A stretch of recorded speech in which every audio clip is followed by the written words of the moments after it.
ओम पूर्णमदः पूर्णमिदं पूर्णात् पूर्णमुदच्यते पूर्णस्य पूर्णमादाय पूर्णमेवावशिष्यते। ओम शांति शांति शांति। नमस्कार मित्रों, आज की वीडियो में हम बृहदारण्यक उपनिषद के तीसरे अध्याय के 7वें ब्राह्मण का जो पहला मंत्र है उसका पाठ करेंगे। तो ये देखते हैं कि ये मंत्र क्या कहता है। तो जो मंत्र वह कहता है, अतः हैनम उद्दालक आरुणि प्रपच्छ, अर्थात अब उस उद्दालक आरुणि ने पूछा। याज्ञवल्क्य इति होवाच, अर्थात याज्ञवल्क्य को इस प्रकार कहा। मद्रेषु अवसाम पतंचलस्य काप्यस्य गृहेषु यज्ञम अधियानाः, अर्थात मद्र में हम पतंचल काप्य के घर में यज्ञ के शिष्यों के रूप में रह रहे थे। तस्यासीद भार्या गंधर्व गृहीता, अर्थात उसकी पत्नी थी गंधर्व द्वारा गृहित। तम अपृच्छाम को असीति, अर्थात उसको हमने पूछा कौन हो। सो अब्रवीत कबंध आथर्वण इति, अर्थात उसने कहा कबंध आथर्वण। तो अभी हम जो है इतने ही भाग का पाठ करते हैं, क्योंकि ये जो मंत्र है ये भी काफ़ी लंबा है और पूरे को एक साथ करने में हो सकता है कि बहुत समय लग जाए, इसलिए पहले इतनी ही बात को समझते हैं कि यहाँ पे क्या बोला गया है। तो यहाँ पे बोला जा रहा है कि जब गार्गी वाचक ने भी शांत हो गई तो उसके पश्चात जो है फिर उद्दालक आरुणि ने जो है याज्ञवल्क्य से प्रश्न किया। और उद्दालक आरुणि ने कहा कि मद्र में हम पतंचल काप्य के घर में यज्ञ के शिष्यों के रूप में रह रहे थे और वहाँ पे पतंचल काप्य की जो पत्नी थी वह गंधर्व द्वारा गृहीत थी। और उससे पूछा कि कौन हो, तो उसने कहा कि कबंध आथर्वण। तो यहाँ पे जो है जो पहले भी बात बताई गई है उससे ही जुड़ी हुई बात बताई गई है, क्योंकि ये जो पतंचल काप्य है इस के बारे में जो है पहले भी एक प्रश्न किया गया है कि पतंचल काप्य के घर में उसकी पुत्री जो थी वह गंधर्व के प्रभाव में थी। और उसकी पुत्री जो गंधर्व के प्रभाव में थी तो उससे पूछा कि कौन हो, तो उसने बोला कि वह कौन है, सुधन्व आंगिरस। और वहाँ पे जो प्रश्न किया गया था वो यही था कि परीक्षिता कहाँ है। और फिर जो है वही बात आई थी कि किस प्रकार से वायु जो है वो वायु जो है वह किस प्रकार से जो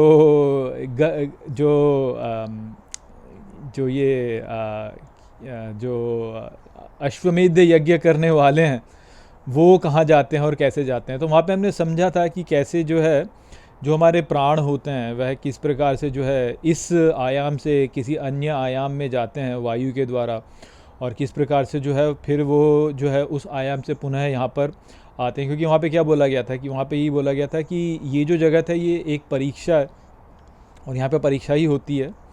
और मरने के पश्चात जो है हमारे प्राण हैं वह यहीं स्थित रहते हैं वैसे, लेकिन यहाँ पे ही स्थित रह करके कैसे वो जाते हैं, तो उस लोक में जाते हैं जो कि जो है 32 गुना जो देवरथ है दिन में जाता है वाला अन्य लोक जो है उस प्रकार से जो है वह लोक है। और वहाँ पे उसको दोनों ओर से पृथ्वी घेरती है और फिर जो है छुरी की धार जैसा है और उसमें से जैसे मक्खी के पर होते हैं उस प्रकार से छुरी की धार जैसा है। और उसके भीतर के आकाश में जो है इंद्र गरुड़ होकर के वायु के लिए जो है उनको प्रदान करता है और फिर वह जो है वहाँ से जो है उसको बाहर प्रक्षेपित किया जाता है।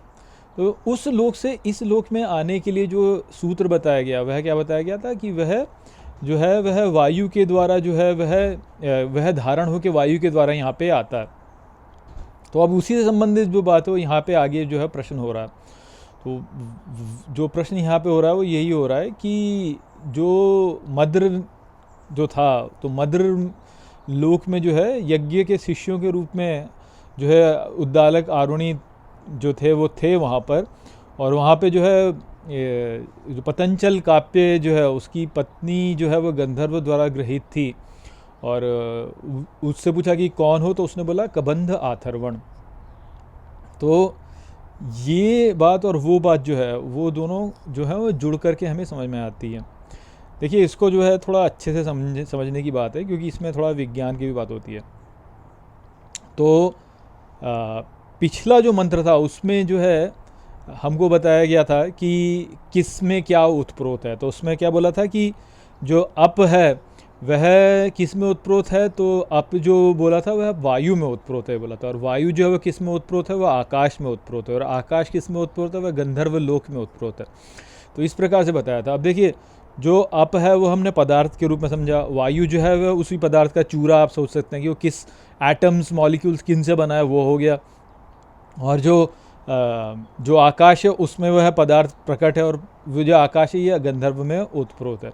तो अब ये जो सभी लोक हैं, इनमें से जो हमें प्रत्यक्ष दिखता है वह क्या है, तो प्रत्यक्ष जो है आकाश लोक तक का ही है, या अंतरिक्ष लोक तक का ही, आकाश लोक तक का ही हमको दिखता है केवल। जैसे आप यदि जगत में बाहर देखें तो आप जो है ये समझेंगे कि ये जो ये जो हमको जगत दिख रहा है इसमें जो है वस्तुएं हैं इसी प्रकार से पड़ी हुई, और ये जो वस्तुएं हैं ये किस में है, तो आकाश में। तो ये जो आकाश में वस्तुएं हैं तो इतना ही हमको दिखता है केवल। परंतु ये जो वस्तुएं हैं सारी इस आकाश में, ये वस्तुएं जो हैं ये जो है पार्टिकल्स से बनी हुई है ना, एटम्स मॉलिक्यूल्स, ये सभी हैं। जो भी और भी नीचे जाएंगे तो एटम्स मॉलिक्यूल से नीचे भी जो है फिर वो क्वार्क्स लेप्टॉन से आ जाते हैं। पर ये जो छोटे छोटे पार्टिकल्स हैं ये कहाँ से प्रकट हो रहे हैं ये हमको नहीं पता चलता है। जैसे आप यदि इन छोटे से पार्टिकल्स को देखें, इलेक्ट्रॉन को देखें, या आप प्रोटॉन को देखें, या आप ग्लूऑन्स, इन सब को देखें, तो इनको हम माइक्रोस्कोप में जो है केवल एक माइक्रोस्कोप तो खैर बहुत बड़ी चीज़ हो गई, तो जैसे इलेक्ट्रॉन माइक्रोस्कोप हो गया, इनसे यदि हम देखें इनको, या एटॉमिक फोर्स माइक्रोस्कोप हो गया, तो ये जो ऐसे जो स्कोप्स होते हैं इनसे जब हम देखते हैं तो हमको केवल बिंदु के रूप में ये दिखते हैं, परंतु ये वास्तव में क्या हैं भीतर ये हमको नहीं पता है।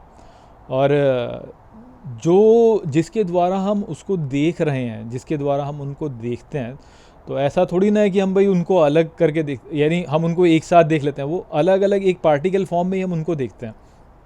तो ये प्रकट कहाँ से होते हैं वास्तव में, ये कैसे प्रकट होते हैं? क्योंकि वैसे देखा जाए तो केवल आकाश है, आकाश में जो है ये कोई पार्टिकल आ गया, ये पार्टिकल जुड़ करके एटम्स बन गया, एटम्स जुड़ करके जो है ये सभी पदार्थ बनते हैं। और हमको ये पता है कि जो पदार्थ है वह मूलतः जो है स्पेस ही है, उसमें सब कुछ स्पेस ही है वास्तव में। तो ये पार्टिकल्स बन कैसे रहे हैं फिर? तो वो जो समझने वाली बात है वही है कि जैसे बोला कि मक्खी के जितना पतला जो है में से प्रकट होता है, मक्खी के पर से भी छोटा होता है, उसमें से प्रकट होते हैं ये। तो एक अन्य लोग, आप इसको ऐसे इमेजिन करिए, और वो बात पूरी है कि नहीं है मुझे नहीं पता, परंतु एक अन्य लोक है जहाँ से कि जो है ये प्रकट होते हैं, ये प्रकट होते हैं वास्तव में। और यहाँ पे जो मद्र लोक बोला है वह वास्तव में एक प्रकार से देखा जाए तो वह ही लोक है। और फिर क्या बोला, पतंचल काव्य। और मैंने आपको पहले भी बताया कि पतंचल काव्य जो है क्या है, तो काव्य क्या है, तो कपि का, संस्कृत में कपि का जो होगा उसको काव्य बोलेंगे। तो कपि का, अब कपि वैसे तो बोलते हैं कि बंदर है, परंतु वास्तव में बंदर नहीं है। कपि जो है वह प्राण का सिंबल है वास्तव में, प्राण का द्योतक है वास्तव में। यह हनुमान जी जो है मुख्य प्राण है। जैसे अंगद है, तो अंगद जो है वह अंग देने वाला हो गया ना, अंगद जो वानर है वह अंग देने वाला है वास्तव में। सुग्रीव है, सुग्रीव, ग्रीव क्या है, ग्रीव है जो गला होता है, सुंदर, ग्रीव यानी जो जिसमें से आएगा। अब जैसे यहाँ पर क्या बोला है, यहाँ पर बोला है कि वह कौन था, तो वह कबंध आथर्वण था। वह जो गंधर्व था वो कौन था, कबंध आथर्वण। तो कबंध क्या होता है, कबंध भी वास्तव में टनल होता है, एक चैनल जो जैसा बोलोगे, एक वेसल बोलोगे, या एक टनल बोलोगे, या एक चैनल बोलोगे, या जैसे सर कट जाता है, जिसका सर यहाँ से कट गया तो कबंध है, उसको बोलते हैं कबंध हो गया, वो कबंध है वास्तव में। तो यहाँ पे उनसे हमको संकेत समझ में आते हैं। अब ये बहुत ही एब्स्ट्रैक्ट बातें हैं, मैं आपके सामने केवल छोटी छोटी चीज़ें खोलूँगा, मैं पूरी बात समझा नहीं सकता क्योंकि समझाना संभव नहीं है। मैं केवल आपके सामने जो रहस्य हैं इनको खोलूँगा और रखूँगा आपके सामने, ताकि आप खुद समझ सकें और जाने की क्या है। परंतु ये जो पार्टिकल्स आ रहे हैं, ये जो पदार्थ आ रहा है, ये पदार्थ जो है आकाश में पदार्थ प्रकट कहाँ से हो रहा है वास्तव में, तो ये आकाश में जो पदार्थ प्रकट हो रहा है उसके बारे में यहाँ पे बात हो रही है। तो पतंचल काव्य अर्थात जो प्राण है उसके ऊपर जो काव्य क्या हो गया, कपि क्या है, प्राण। तो प्राण जो है उस पर, और पतंचल, पत अंचल, पत मीन्स गिरना, अंचल मीन्स आंचल, पत अंचल यानी कपड़ा गिरना। तो किसी प्रकाश के ऊपर कपड़ा गिरा दिया जाए, जैसे प्राण को आप प्रकाश के रूप में समझ लीजिए। कपि का एक अर्थ होता है प्रकाशवान भी होता है, कपि का एक अर्थ। तो प्रकाशमान के ऊपर कपड़ा गिरना, तो आप समझ लीजिए इससे क्या अर्थ होता है। प्रकाश क्या है, ज्ञान या चेतना या प्राण, जो भी आप बोलिए, उसके ऊपर से कपड़ा गिरना। अब आप इसको समझ लिए खुद ही क्या है ये वास्तव में, क्योंकि कपि प्राण का द्योतक है, कपि चमक भी है, पतंचल कपड़ा गिरना है, कपड़ा जो होता है वह पदार्थ भी है वास्तव में। तो आप समझ लीजिए कि क्या बात है, क्या बताया जा रहा है यहाँ पे। मैं इससे अधिक और गहरे में आपको क्या बताऊँ, यानी आप अपनी धारणा स्वयं बनाइए कि क्या है ये, क्या है ये पतंचल काव्य, क्या है वास्तव में। पत यानी गिरना, आंचल मानी कपड़े का का एक सिरा, तो पतंचल अर्थात घूंघट, घूंघट हो गया। और कपि क्या है, कपि का यानी क्या है कि कपि अर्थात प्रकाश का स्रोत या प्राण, या अब प्रकाश कैसे उत्पन्न होता है, उसमें भी तो प्राण से ही तो उत्पन्न होता है ना। एनर्जी बोल दीजिए आप उसको, एनर्जी बोल लीजिए, बल, फोर्स, एनर्जी, जो भी बोलना चाहें आप उसको बोल लीजिए, आपके ऊपर है। पर उसके ऊपर से कपड़ा डलना वास्तव में, तो जो वो ऊर्जा, जैसे हम क्या बोलते हैं कि जितने भी पदार्थ है, पदार्थ एनर्जी से बना हुआ है, तो एनर्जी के ऊपर यदि आप कपड़ा डाल दें तो क्या बनेगा, पदार्थ बन जाएगा वास्तव में, पदार्थ बन जाएगा ना। तो वो वाली बातें यहाँ पे पतंचल काव्य को लेकर के। और यहाँ पे और दो बातें जो हमको समझने को हैं, वो क्या है, एक तो है उद्दालक आरुणी, उद्दालक आरुणी क्या है, और दूसरी बात क्या है, कबंध अथर्वण, ये कौन है वास्तव में। तो उद्दालक आरुणी जैसे आप समझ लेंगे, उद्दालक, उद्दालक, उद्दालक से अर्थ क्या होता है कि अलग क्या होता है, आपके बालों का जो एक, जैसे बाल होते हैं ना, बालों में यदि एक कुंचित केश से कहते हैं कि घूमे हुए केश होते हैं, उनको क्या कहते हैं, अलग कहते हैं, अलग होता है वो। और उद्द क्या होता है वास्तव में, जल, जल होता है। तो जल की एक लहर आप बोल सकते हैं, जल घूमे इस प्रकार से, जब जल बहता है तो वो घूमता है ना, तो वो वास्तव में उद्दालक है। और आरुणी क्या है, आरुणी, अरुण क्या होता है, अरुण तो हम जानते हैं अरुण कौन सा वर्ण होता है, जो सूर्य जब उगता है तो उससे पहले की, जो सूर्य के उगने से जस्ट पहले जो प्रकाश का वर्ण होता है, जो आकाश का कलर होता है, वह होता है अरुण। तो अरुण, आरुणी अर्थात जो कि वैसा है, जो कि उस प्रकार का है, उस कलर का है। और उद्दालक है जल का, जो जल का की एक लहर बोल सकते हैं आप, जल की एक लहर। तो इससे क्या समझा जा सकता है, उद्दालक आरुणी के लिए बनेगा। अब आप अपनी धारणा बना दीजिए, मैं अपनी बता सकता हूँ, लेकिन मैं केवल आपको एक संकेत दे रहा हूँ कि क्या है। कोई व्यक्ति यदि सोचता है ना उद्दालक आरुणी एक पर्सन था, तो वो बेवकूफ़ है, उसको नहीं पता।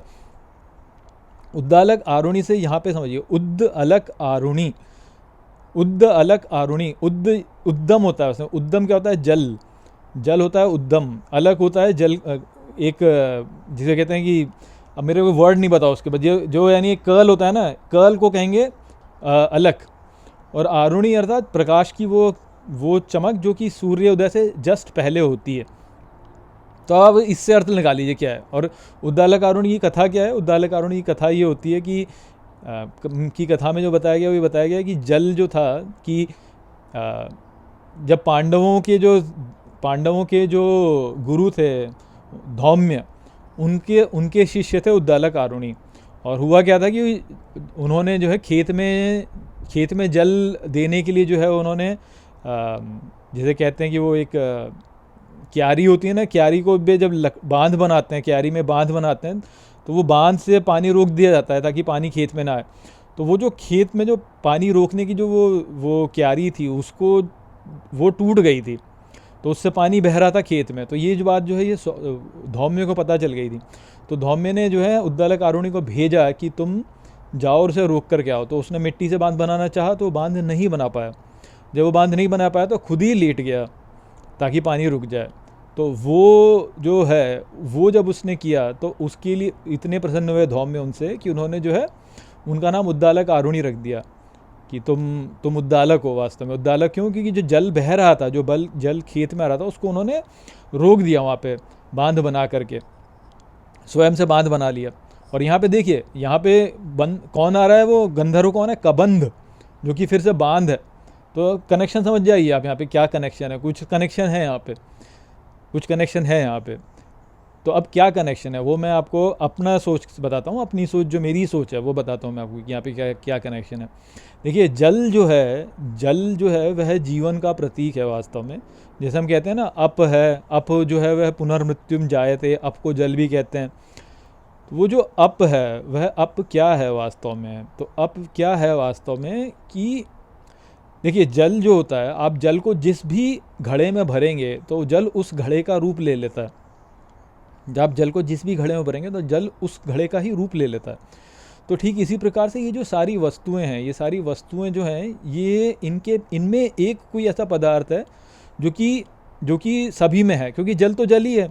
आप उसको एक घड़े में भरेंगे तो एक रूप ले लेगा, दूसरे घड़े में भरेंगे तो दूसरा रूप ले लेगा। तो यहाँ पे जितनी भी वस्तुएं हैं, वे सारी वस्तुएं जो हैं उनमें वो सब एक ही पदार्थ से बनी है, और वो जो एक पदार्थ है उसने ही इन सभी रूपों को धारण किया है। तो वो जो पदार्थ है उसको इस प्रकार से यहाँ पे हम जल समझ सकते हैं, क्योंकि जल को जिस भी घड़े में भरोगे तो वह ही रूप धारण कर लेता है।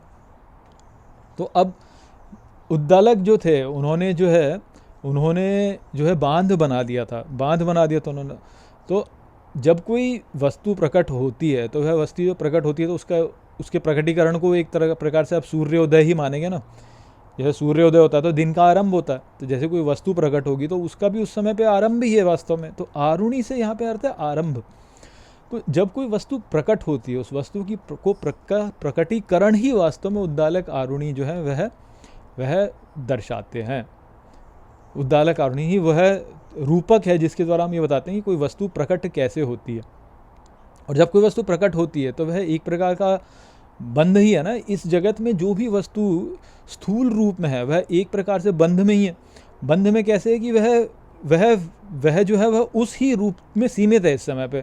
जैसे मेरे पीछे ये पौधा दिख रहा है, इस पौधे में ये पत्ता है, तो ये पत्ता जो है वह इसी रूप में सीमित है ना कुछ समय के लिए। तो क्योंकि ये इसी रूप में सीमित है कुछ समय के लिए, इसलिए बंधन में है, इसलिए ये बंधन में है वास्तव में। तो कबंध आथर्वण जब बोला है तो कबंध आथर्वण जो है वह जो ये आथर्वण से मैंने आपको पहले बताया, आथर्वण क्या है, जिसकी गति जो है प्रकाश, जिसकी गति बहुत तेज़ है, बहुत तेज़ गति जो होती है वो अथर्व होता है वास्तव में। तो बहुत तेज़ गति वाला अर्थात जो कि स्वतंत्र है वह जब बंध जाए तो क्या हो गया, कबंध आथर्वण हो गया ना, कबंध आथर्वण हो गया। तो वह ही यहाँ पे कबंध है वास्तव में। क्योंकि मैंने आपको बताया कबंध क्या होता है। कबंध माने ये जो, जैसे मान लीजिए सर कट जाए तो ये जो धड़ रह जाएगा केवल, वह कबंध है वास्तव में, उसको कबंध कहते हैं। जैसे रामायण में भी कबंध आया है कि जो कबंध था जिसको स्थूल शिरा ने जो है, कोई गंधर्व था, उसको वो जो है वह एक रूप में लेकर के लोगों को परेशान करता था। तो जब स्थूल शिरा नाम के ऋषि ने जो उसको शाप दे दिया कि तुम अब इस ही रूप में बंध जाओगे। फिर जब भगवान राम जब आए थे वन में तो उसने भगवान राम को भी जो है पकड़ना चाहा, भगवान राम और लक्ष्मण को। तो भगवान राम और लक्ष्मण ने उसके हाथ काट दिए और मार दिया उसको। तब वह गंधर्व जो है वह मुक्त हो गया था। तो यहाँ पे भी देखिए गंधर्व लोक में जो है उसकी पतंजल काव्य की जो स्त्री है वह गंधर्व ग्रहित हो गई थी। और वह गंधर्व कौन था, कबंध आथर्वण। या प्रश्नोपनिषद में भी हम कबंध कात्यायन को देखते हैं। कात्यायन कबंध, कात्यायन क्या है, कति आयन, कति अर्थात बहुत सारे, कितने सारे, तो कितने सारों को फॉलो करने वाला, कति आयन कितने सारों को फॉलो करने वाला। तो ये जो इस जगत में इतनी सारी अलग अलग विविधताएं हमको दिखाई देती हैं, सभी विविधताएं जो हैं ये है, इनके पीछे जो एकता है वह तो जल ही है, वह उद्दालक आरुणी हैं। और जो वो एकता जब हमें अलग अलग रूप से प्रकट दिखती है तो वह कौन है, तो वह कबंध आथर्वण है। कि वो जो जल है वह जब सीमित होकर किसी एक पदार्थ में फंस गया, जो एनर्जी है वह किसी एक फॉर्म में फंस जाए तो वह कबंध आथर्वण है वास्तव में। पतंजल काव्य क्या है, पतंजल काव्य वो है कि उस एनर्जी को जो है उस एनर्जी को जब आपने ढक दिया किसी एक में ढक दिया। और बहुत एब्स्ट्रैक्ट बातें, मेरी बात मुझे नहीं पता आपकी समझ में आ रही हैं कि नहीं आ रही हैं, पर मैं सामने रख रहा हूँ बस। अब आप सोचिए इसके बारे में, आपको समझ में आता है तो आता है, नहीं आता है तो भाई मैं कुछ नहीं कर सकता, क्योंकि ये बातें ही ऐसी हैं, इनको ऐसे बताया नहीं जा सकता। पर ये जो पॉइंट यहाँ पे है, वो पॉइंट यहाँ पे ये है कि जैसे हम कहते हैं ना कि मैटर जो सारा एनर्जी बनाए, E = mc², तो E = mc² वाली ही बात है यहाँ पे वास्तव में। अब हो सकता है आप में से कुछ लोग बोले कि अरे यार ये तो कुछ भी बात बकवास किए जा रहे हैं अपने आप में, इनकी बात तो ऐसी ही है। तो ठीक है, आपको ऐसा लगता है तो आपको ऐसा लगता है, मैं कुछ नहीं कर सकता उस बारे में। बस मैंने आपको यहाँ पे संकेत दिए हैं क्या क्या है, क्या क्या उनके मीनिंग होते हैं, आप अपने हिसाब से समझ लीजिए। यदि आपको लगता है तो आप अपने हिसाब से सोच लीजिए। तो वो वाली बातें हैं यहाँ पर। आशा करता हूँ कि इस मंत्र का ये भाग आपको ठीक तरह से समझ में आ गया होगा। चलिए इसके साथ इस वीडियो को यहीं पे समाप्त करते हैं। नमस्ते।